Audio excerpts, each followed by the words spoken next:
dans la presse, c'est forcément avec Hélène Frade. Bonjour Hélène. Bonjour Damien.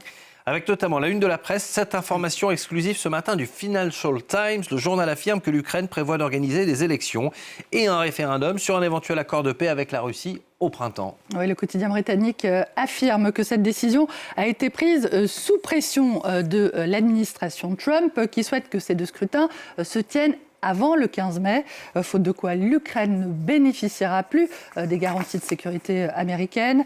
D'après le Financial Times, la tenue d'élections en Ukraine, si elle était évidemment confirmée, marquerait un tournant spectaculaire de la part d'un président qui a affirmé, on le sait à maintes reprises, que c'était impossible, du moins tant que le pays se trouverait sous la loi martiale, que des millions d'Ukrainiens resteraient déplacés et qu'environ 20% de l'Ukraine se trouverait toujours sous occupation russe. Voilà, information sur laquelle on va revenir au cours de nos éditions, évidemment. À la une aussi, Hélène.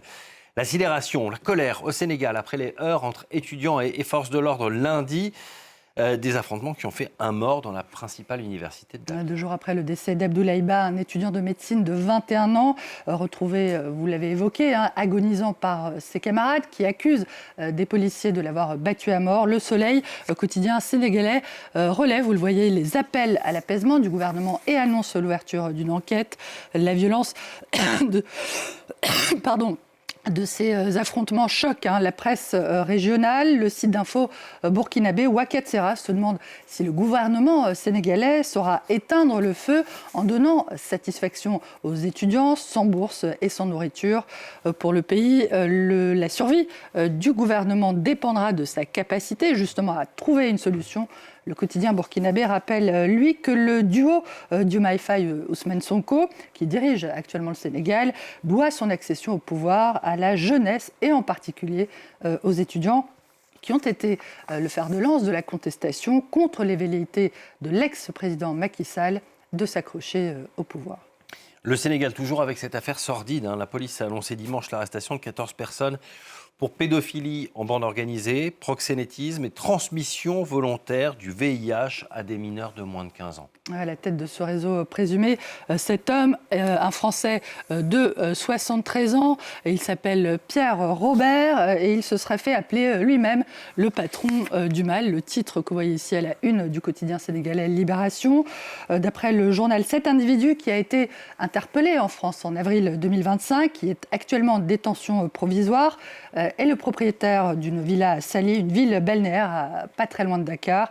Il aurait dirigé pendant au moins 10 ans, entre 2015 et 2025, un groupe de formateurs sexuels, tous porteurs du VIH, chargés de former au sexe, je cite, des enfants des rues ou de familles extrêmement démunies, avant de les livrer à des clients.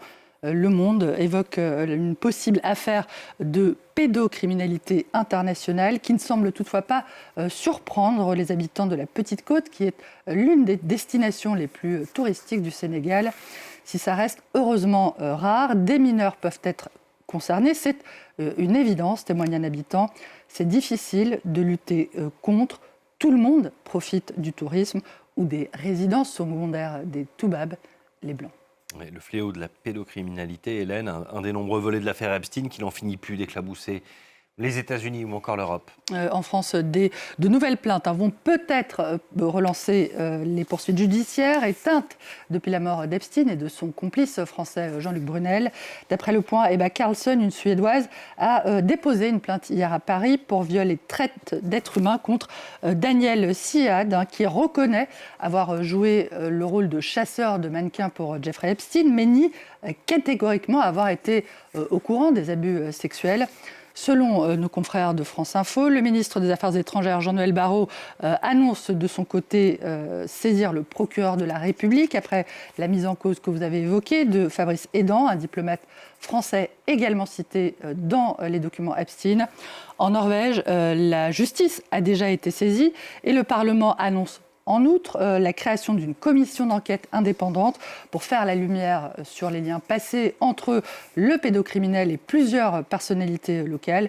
D'après le Parisien, le Parti écologiste plaide pour que cette commission d'enquête indépendante soit présidée par quelqu'un qu'on connaît bien ici en France, l'ancienne juge franco-norvégienne Eva Joly, connue pour son investigation, son instruction dans une autre affaire célèbre, l'affaire Elf. Allez Hélène, dans cette actualité particulièrement morose, il y a quand même quelques rayons de soleil, des sujets plus légers. Quoique quand même, il y a une polémique au sujet de la restauration au village olympique des JO d'hiver en ce moment. The Times, le quotidien britannique, rapporte que Gleb Smolkin, c'est un patineur artistique géorgien russe qui représente la Géorgie, a exprimé son dégoût face à la nourriture proposée.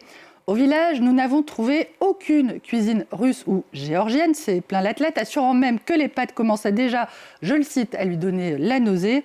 Cette déclaration a fait bouillir non pas les pâtes, mais les locaux, très fiers de leur cuisine inscrite au patrimoine mondial de l'UNESCO. En Italie quand même. Vent de colère sur le web où des internautes ont répondu que Smolkin devrait rentrer chez lui, manger des grillons et des vers de terre. C'est peut-être pas très mauvais.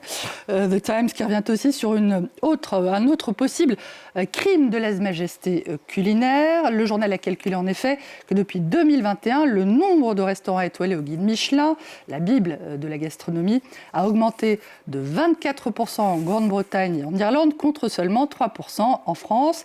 Ce qui signifie, selon du moins les projections du journal, qu'au rythme actuel, Londres pourrait dépasser Paris en nombre de restaurants étoilés d'ici une décennie. Oh my God, The Times en salive déjà. La Grande-Bretagne va peut-être enfin se débarrasser de sa vieille réputation de tréfonds culinaire, un endroit qu'on visite davantage pour ses paysages que pour ses repas. Oui. De quoi peut-être faire mentir la célèbre mais très méchante formule française sur la cuisine anglaise. Si c'est froid, c'est de la soupe. Si c'est chaud, c'est de la bière. Ah, elle est pas mal celle-là.